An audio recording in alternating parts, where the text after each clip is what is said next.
Assalamu alaikum wa rahmatullahi wa barakatuhu. Dear students, welcome back to another lecture of coordination compounds rather than coordination chemistry बेटा.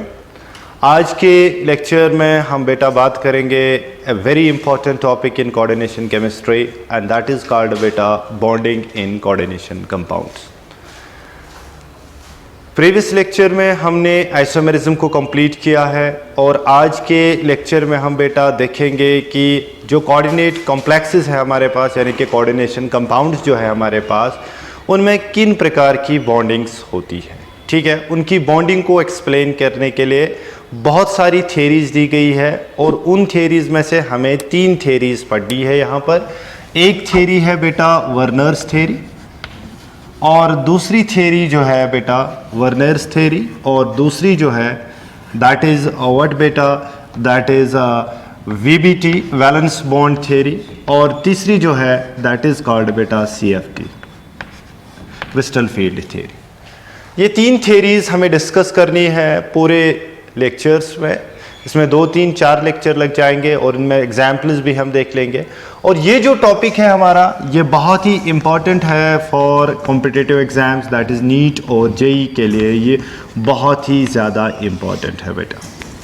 So please be focused on this lecture so that you can take a good advantage from this lectures. Okay, so सबसे पहले हम जो theory discuss करने वाले हैं आप लोगों के साथ बेटा व्हाट इज़ दैट इज़ बेटा Werner's theory. Werner's theory,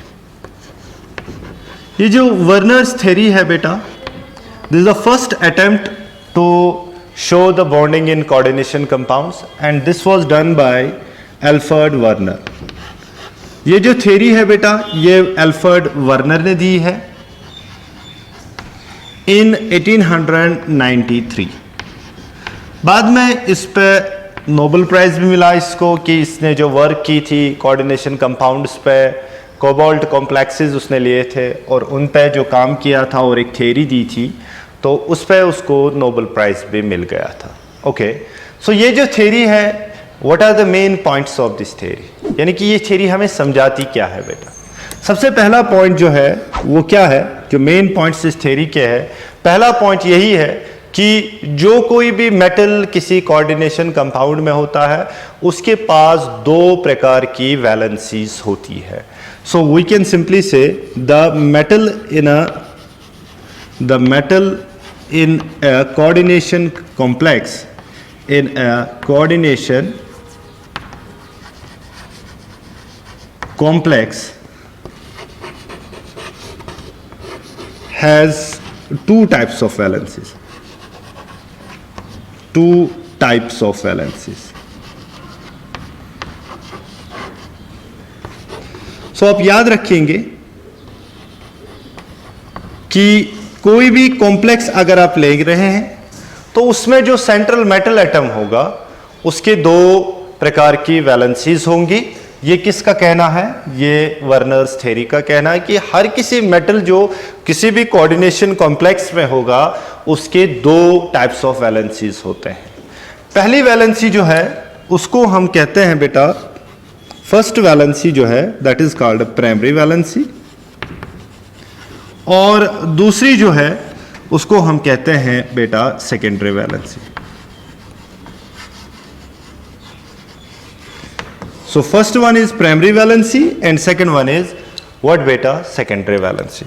Primary valency जो है इसको हम कहते हैं ionizable valency भी, ionizable valency भी इसको हम कहते हैं. और जो आपका सेकेंडरी वैलेंसी होता है कोऑर्डिनेशन कंपाउंड में सेंट्रल मेटल एटम का उसको हम नॉन आयोनाइजेबल वैलेंसी भी कहते हैं, आयोनाइजेबल वैलेंसी भी कहते हैं.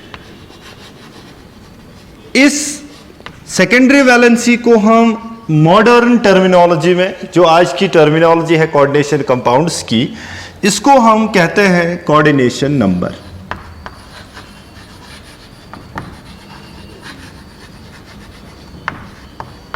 Coordination number. ओके, और ये जो वैलेंसी है प्राइमरी वैलेंसी इसको हम मॉडर्न टर्मिनोलॉजी में ऑक्सीडेशन नंबर कहते हैं.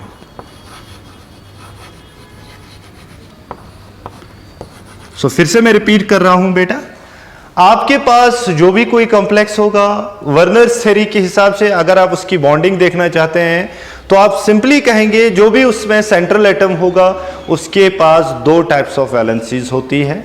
एक वैलेंसी को हम बेटा कहते हैं प्राइमरी वैलेंसी और दूसरे वैलेंसी को हम कहते हैं सेकेंडरी वैलेंसी। प्राइमरी वैलेंसी जो है दैट इज आयोनाइजेबल वैलेंसी और सेकेंडरी वैलेंसी जो है वो नॉन आयोनाइजेबल वैलेंसी है।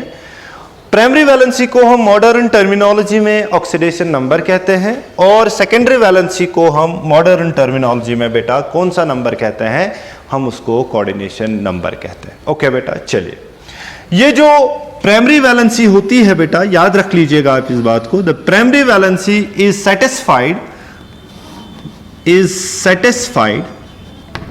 satisfied only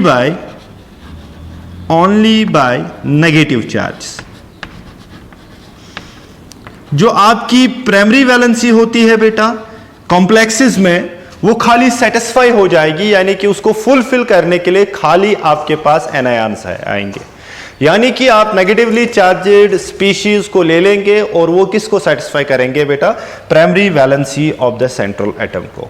और जो आपकी सेकेंडरी वैलेंसी होती है बेटा उसको सेटिस्फाई करने के लिए आप नेगेटिव चार्जेस का भी इस्तेमाल कर सकते हैं और आप न्यूट्रल चार्जेस का भी इस्तेमाल कर सकते हैं। So it is satisfied by neutral as well as negative charges. Neutral molecules as well as negative charges. So याद रख लीजिएगा कि जो प्राइमरी वैलेंसी होती है वो खाली सेटिस्फाई हो जाएगी बेटा किसके साथ, बाय नेगेटिव चार्जेस, और जो आपकी सेकेंडरी वैलेंसी होती है बेटा वो आप सेटिस्फाई कर सकते हैं by means of neutral molecules और नेगेटिवली चार्जड मॉलिक्यूल्स से।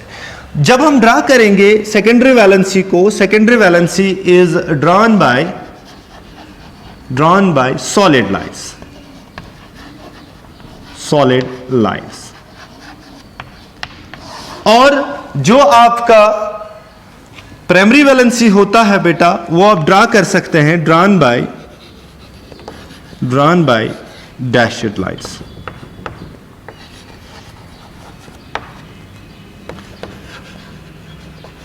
सो अगर आपके पास कोई कंपाउंड होगा उसका स्ट्रक्चर बनाया होगा तो अगर आपको सॉलिड लाइंस मिल रही है तो आप समझ लेंगे कि ये मॉलिक्यूल सेटिस्फाई कर रहा है सेकेंडरी वैलेंसी को और ये इसका कोऑर्डिनेशन नंबर होगा। और जो प्राइमरी वैलेंसी जो होती है अगर कहीं डॉटेड लाइन दिख रही है आपको तो इसका मतलब है कि ये आयोनाइजेबल वैलेंसी है जिसको हम प्राइमरी वैलेंसी कहती है और ये सेटिस्फाई कर रही है किसको, ऑक्सीडेशन नंबर को, और ये नेगेटिवली चार्जड होगा। ठीक है ना बेटा। और एक बात जो इंपॉर्टेंट बात जो इस थ्योरी में है, सो दैट इज व्हाट, जो सेकेंडरी वैलेंसी होती है बेटा, secondary valency gives you the idea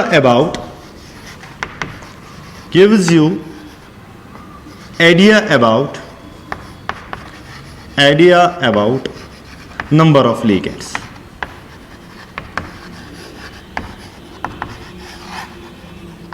तो आप नंबर ऑफ लिगेंड्स जो कोऑर्डिनेशन स्फीयर में होंगे उससे आपको अंदाजा हो सकता है कि कितनी सॉलिड लाइंस हैं उतने लिगेंड्स कोऑर्डिनेशन स्फीयर में होंगे, और जितनी डॉटेड लाइंस है तो उसका मतलब है वो कोऑर्डिनेशन स्फीयर के बाहर है, दैट इज आयोनाइजेबल, यानी कि वो आयंस देंगे। सो दिस वाज व्हाट बेटा अल्फ्रेड वर्नर्स थ्योरी। ओके बेटा, सो मैं फिर से रिपीट कर रहा हूं, Werner's theory is the first attempt to show the bonding in coordination compounds and this was proposed by Alfred Werner in 1893। What are the main points of this theory? इस theory के main points क्या है बेटा? इस theory का पहला point ये है कि हर कोई मेटल जो कोऑर्डिनेशन कॉम्प्लेक्स में होगा, सेंट्रल मेटल, उसके पास दो टाइप ऑफ वैलेंसीज होंगी, यानी कि उसके पास दो प्रकार की वैलेंसीज होंगी। एक वैलेंसी को हम बेटा प्राइमरी वैलेंसी कहते हैं और दूसरे को हम सेकेंडरी वैलेंसी कहते हैं। प्राइमरी वैलेंसी जो है उसको वो आयोनाइजेबल होती है, यानी कि अगर आप उस कॉम्प्लेक्स को पानी में डुबो देंगे यानी कि एक्वस सॉल्यूशन में डाल देंगे वो बाहर आएंगी in the form of ions. Okay, so that is why it is ionisable valency. और सेकेंडरी वैलेंसी जो होती है वो नॉन आयोनाइजेबल वैलेंसी होती है, यानी कि वो आयंस नहीं बना लेते हैं। ओके इसको हम मॉडर्न टर्मिनोलॉजी में ऑक्सीडेशन नंबर कहते हैं प्राइमरी वैलेंसी को, और सेकेंडरी वैलेंसी को हम बेटा क्या कहते हैं, that is called coordination number. Okay और ये जो प्राइमरी वैलेंसी है बेटा, it is satisfied by negative charges only, ये खाली नेगेटिव चार्जेस से सेटिस्फाई हो जाएंगे, यानी कि इनको फुलफिल करने के लिए सिंपली आपको नेगेटिव चार्जेस का इस्तेमाल करना पड़ेगा। ओके चलिए, और ये हम ड्रा करते हैं डैशड लाइन से, और इनको सेटिस्फाई करने के लिए न्यूट्रल मॉलिक्यूल्स का भी इस्तेमाल होगा और नेगेटिव चार्जेस का भी इस्तेमाल होगा। सो ये हम रिप्रेजेंट करते हैं किससे बेटा, सॉलिड लाइन से। और इसके अलावा जो आपके पास प्राइमरी वैलेंस सेकेंडरी वैलेंसी होगी, ये आपको आइडिया देगा बेटा, it provides you the idea about the coordination number of ligands around the central metal atom। okay इसके अलावा और एक इंपॉर्टेंट बात जो है बेटा, वो मैं यहां पे डिस्कस कर रहा हूं आपके साथ, वो क्या है, गौर से देख लीजिएगा बेटा। जो सेकेंडरी वैलेंसी होती है, that provide you the special arrangement of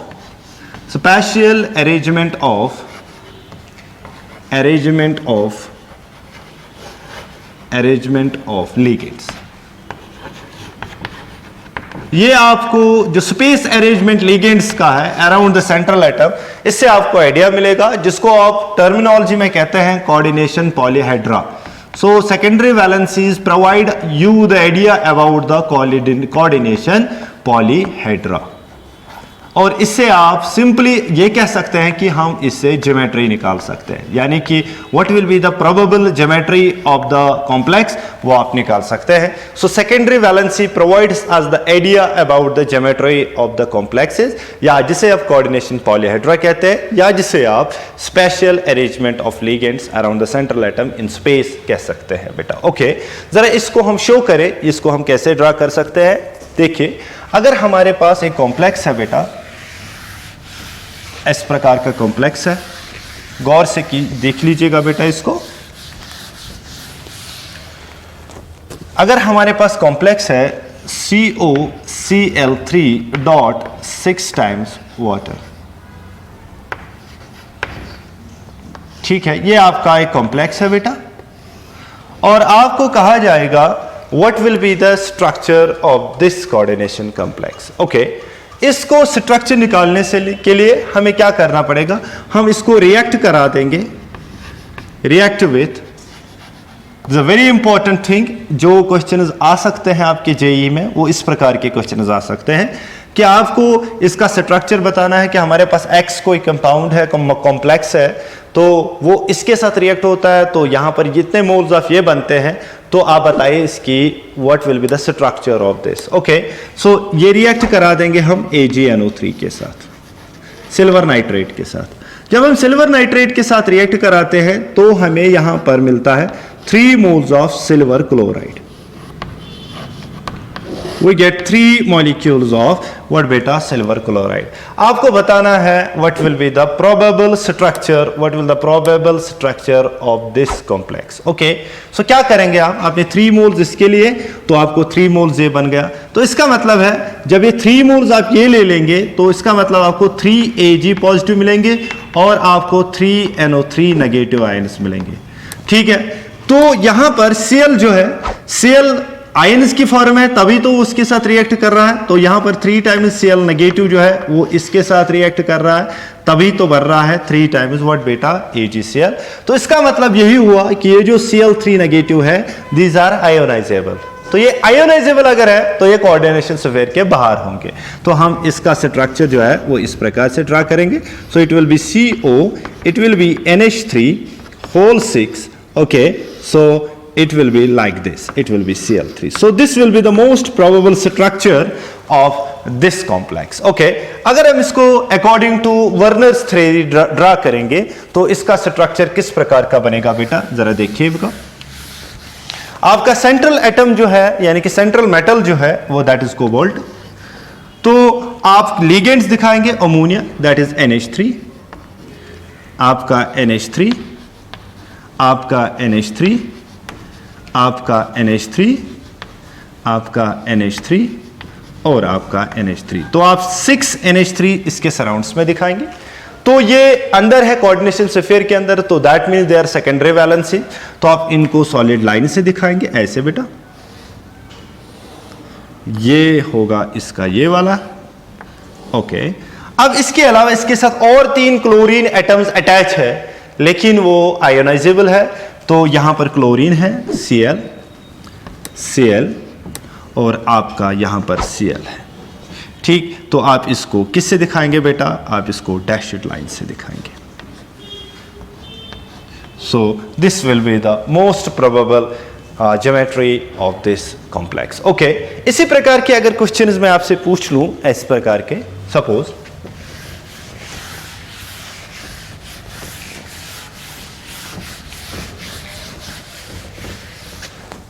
हमारे पास कोई कॉम्प्लेक्स है X और इसकी फॉर्मूला जो है that is COCl3 dot 6 times water, ये है आपके पास, ठीक बेटा, ओके। हम कह रहे हैं कि if X is reacted with excess AgNO3, it produces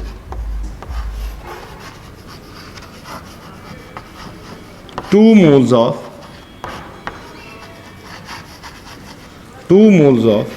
AgCl।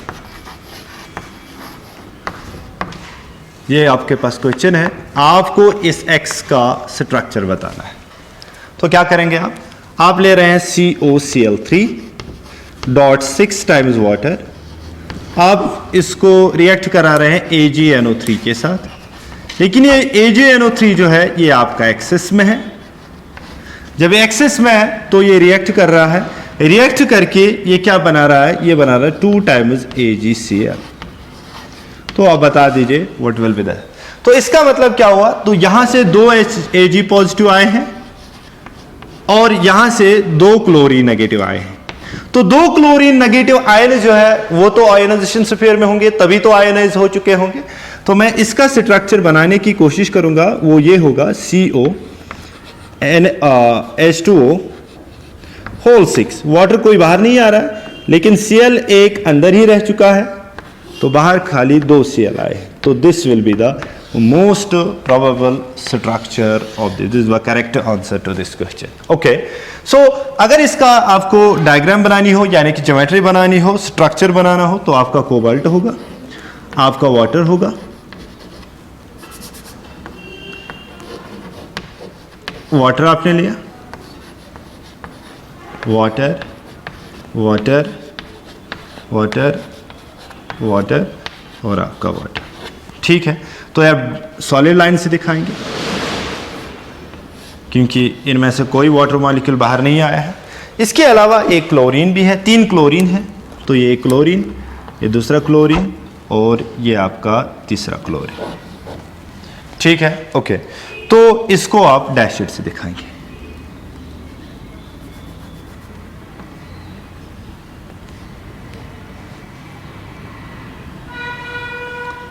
लेकिन इसको आप साथ ही में सॉलिड लाइन भी, क्योंकि एक क्लोरीन जो है वो एक तो इसके प्राइमरी वैलेंसी को भी सेटिस्फाई कर रहा है और इसके सेकेंडरी वैलेंसी को भी, यानी कि ये क्लोरीन दोनों वैलेंसीज को सेटिस्फाई कर रहा है, इसलिए मैंने इसको 2 लाइंस दिखाए, यानी कि डैशड भी, और मैंने इसको कैसे दिखाई बेटा, मैंने इसको दिखाया सॉलिड लाइन से। So this will be the structure of this. So this was the what बेटा, वर्नर्स थ्योरी। सो ये वर्नर्स थ्योरी थी। सिंपल से मैं फिर से रिपीट कर रहा हूं कि वर्नर्स थ्योरी जो है उसमें मेन इंपॉर्टेंट पॉइंट्स जो है वो ये है कि हर कोई मेटल जो है उसके पास सेंट्रल मेटल जो होता है उसके पास 2 वैलेंसीज होती है, प्राइमरी और सेकेंडरी। प्राइमरी आयोनाइजेबल होती है, सेकेंडरी नॉन आयोनाइजेबल होती है। प्राइमरी को हम ऑक्सीडेशन नंबर कहते हैं, सेकेंडरी को कोऑर्डिनेशन नंबर कहते हैं। प्राइमरी सेटिस्फाई हो जाती है by means of negatively charged substances, और जो सेकेंडरी होती है वो सेटिस्फाई होती है नेगेटिव से भी और न्यूट्रल से भी। ओके बेटा, देखिए ना यहाँ पर वाटर न्यूट्रल है, क्लोरीन ये, तो क्लोरीन ने सेकेंडरी को भी सेटिस्फाई किया और वाटर ने सेकेंडरी को सेटिस्फाई किया। ओके, और इसके अलावा और एक चीज़ जो है इसमें बेटा वो क्या है कि आपको ज्योमेट्री ऑफ द मॉलिक्यूल्स का आइडिया भी मिलेगा, जिसको आप कोऑर्डिनेशन पॉलीहेड्रा कहते हैं, यानी कि ज्योमेट्री कहते हैं, स्पेशल अरेंजमेंट ऑफ लिगेंड्स कहते हैं। वो आपको किससे मिलेगा? वो आपको सेकेंडरी वैलेंसी से मिलेगा। ओके, सो ये था बेटा कोऑर्डिनेशन, व्हाट ये था वर्नर्स थ्योरी, यानी कि बॉन्डिंग एंड कोऑर्डिनेशन कंपाउंड्स में पहली theory. What was that was what बेटा? Werner's theory. अब इस वर्नर्स थ्योरी के कुछ लिमिटेशन थी जिसकी वजह से आपको दूसरी थ्योरी का सहारा लेना पड़ा। And what was that theory? That theory was VBT. So first of all we will see the limitations. Limitation में सबसे पहली चीज जो है limitations of Werner's theory. So ये बात देख लीजिएगा बेटा। तो दो मेन इंपॉर्टेंट लिमिटेशंस थी बेटा, तीन लिमिटेशंस थी। एक तो ये थी प्रॉपर ज्योमेट्री जो है वो मिसिंग थी। प्रॉपर ज्योमेट्री जो है वो ये आपको प्रोवाइड नहीं कर सकता है।